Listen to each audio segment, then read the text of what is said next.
This is the city of New Vegas, one of the most important locations in the game Fallout. New Vegas. This city has everything you could ever want. Flashing lights, performance-enhancing substances, crappy comedians, gambling, women of the night. It's like if they made a middle schooler's TikTok feed a city, and it's glorious. This city also has a man named Benny, who stole something from you, the platinum chip, after he went out to get some cigarettes and groceries, but he'll be back, I promise. In order to beat Fallout New Vegas, you must get into this city to get this chip from this man. Except the only problem is, you start the game from all the way back here. Goodsprings. This place sucks. The only easy women here are named Pete. Blow yourself. And the only gambling is betting on which toilet will give me ringworms. Take it slow now. It ain't a race. Except it is a race, Doc Mitchell, because Goodsprings is the tutorial town, and you want to get out of here as quickly as possible to get to Benny and get the chip and beat the game. So the question is, how do you get from Goodsprings all the way to New Vegas as fast as you can? Well, the answer involves some black magic, a pistol, some broken bones, and a dream. And this crazy journey all began when Fallout New Vegas first released.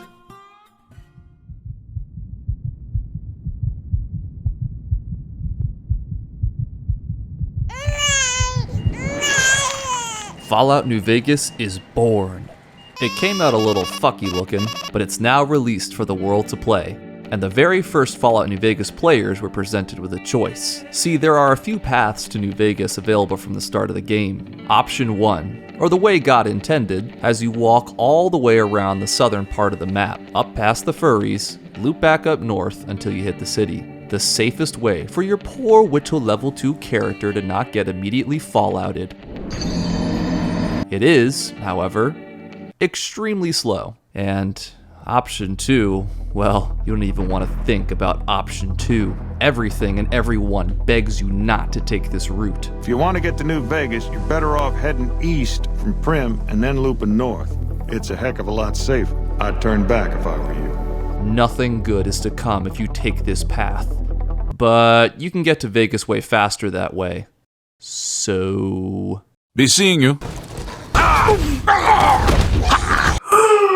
Well, it turns out that the way God intended was more like the way God demanded. The fastest way to New Vegas is blocked by high-level enemies called Death Jaws, Death Claws, making this impassable to a low-level player. There's also a secret third option that has you sneak behind the cliff. There's bugs. Or you could try climbing over this big mountain. Super mutants. You're dead. So the first Fallout New Vegas players looked at their options and decided to bite the bullet. Again, option 2 does have you cut through a dangerous Deathclaw-infested quarry, but it was one of the fastest ways. Remember though that this game just came out, and any idea of how to go faster was still undiscovered, meaning their only known option was to commit the cardinal sin of any speedrun. Follow the game's rules. We can't go around them. Sneaking is too slow. Flying would be impossible. So our only choice is to outrun them. But how? Well, you grab the Travel Light perk, as it awards a 10% movement speed increase when wearing light armor, or no armor. Let's get naked. Early players theorized that the higher your agility, the faster you could run, even though this was later found to be false. But for right now, since we're running past enemies, we're gonna need to tank a hit or two.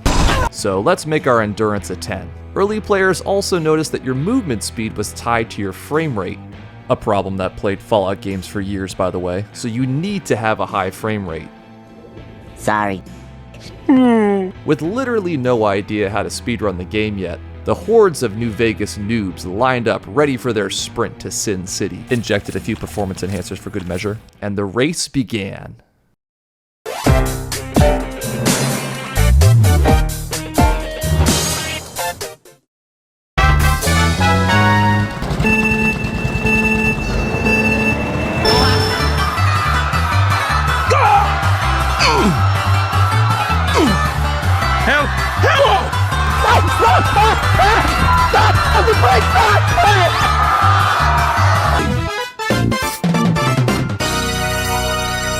Well, the first attempts worked.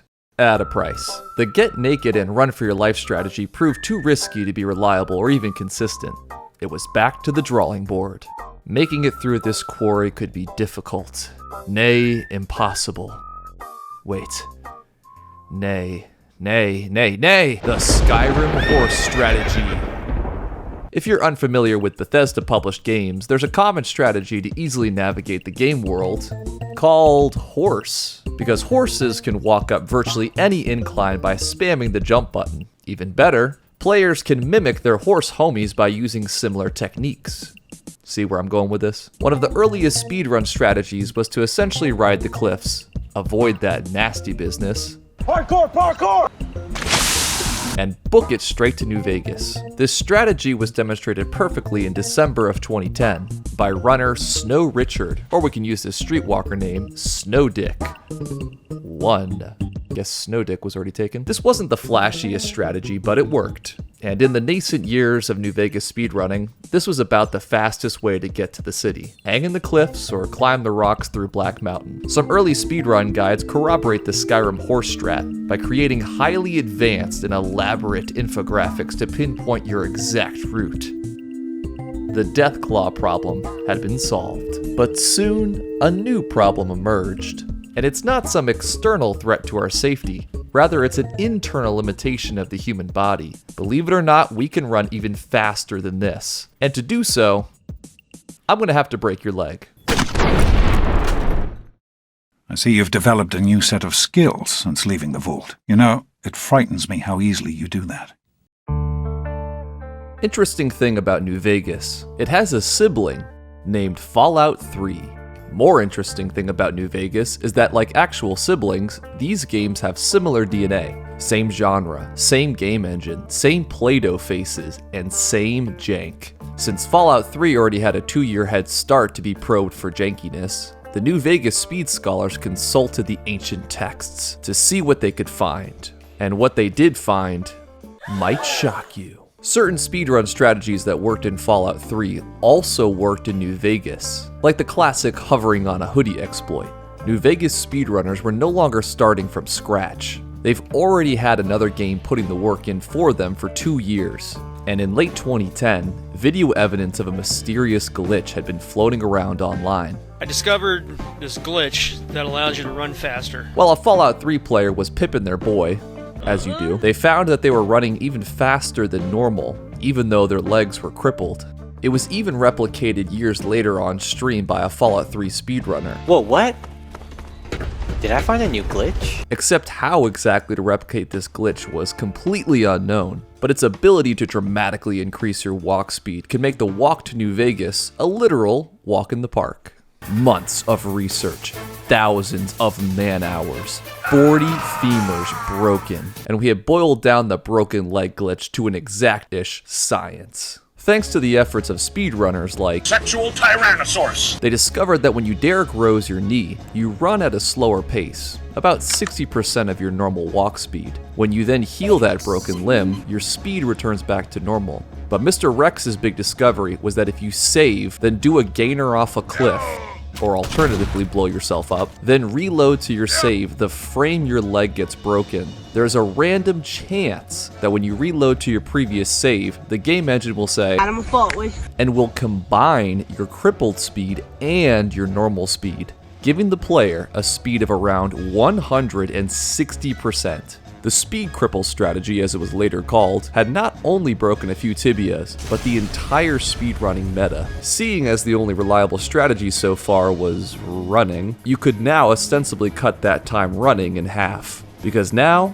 you have speed. This was nowhere near as broken as some tech we'll see soon, but it didn't need to be, because this was only the beginning in a long list of Hello. Little legs are never gonna catch me in time. Truth is, you're too slow. Back to the lab. More tech discovered. This one is called stop hopping. If you jump and flick your mouse at the right time, you'll get yourself a mighty fine speed boost. Little disorienting though. You can do better. Okay, what about the block boost? It's a similar setup as the stop hop, only it can be done on a controller and by blocking with a melee weapon or your fists. Also pretty fast.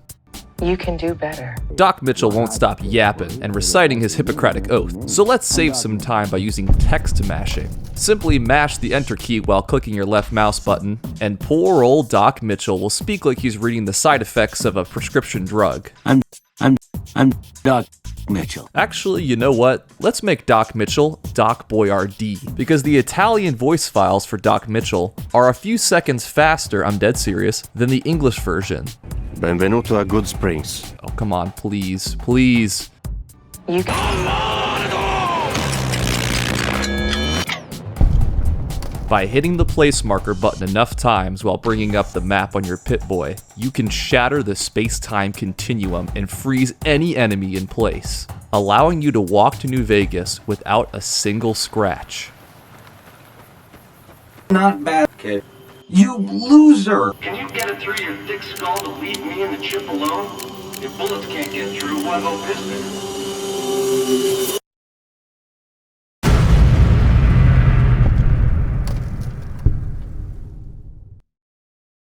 Benny has been sitting at the tops of his ivory tower for far too long. It's time for an outside-the-box strategy. Like many of our previous strategies in my own conception, they were accidents. And one of the biggest discoveries in New Vegas speedrunning would be no different. In October of 2015, a video called Fallout New Glitch is posted on YouTube, and it showcases the player getting launched forward while reloading, and then touching the heavens. This obviously had New Vegas speedrunners salivating, because why even run when you can fly?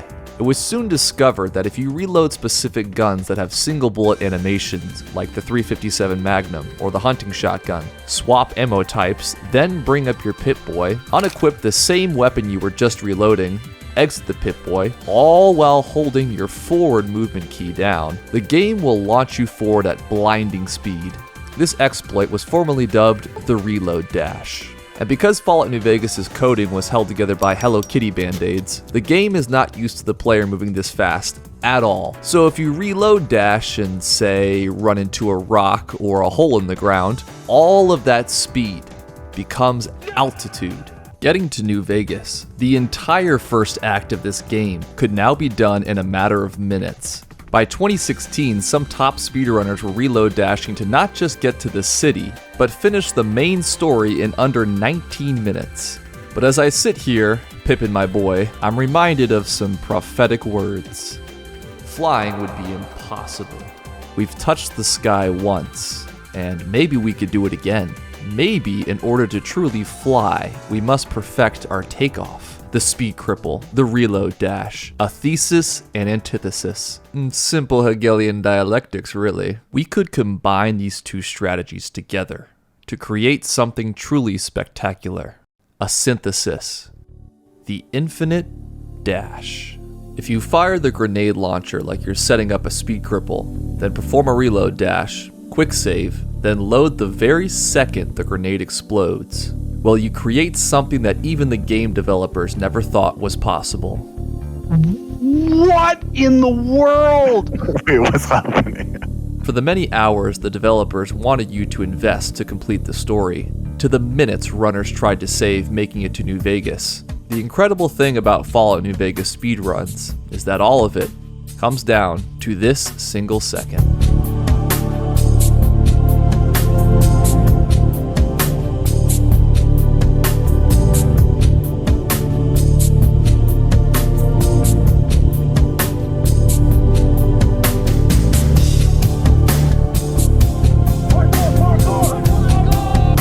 Flying would be impossible. You can do better. You loser!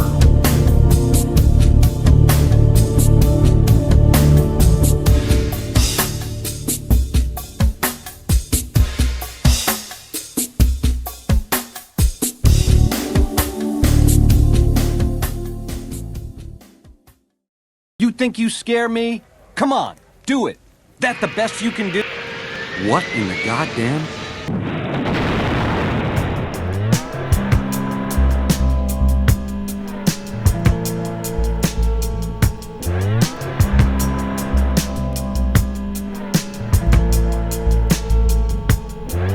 How about your name?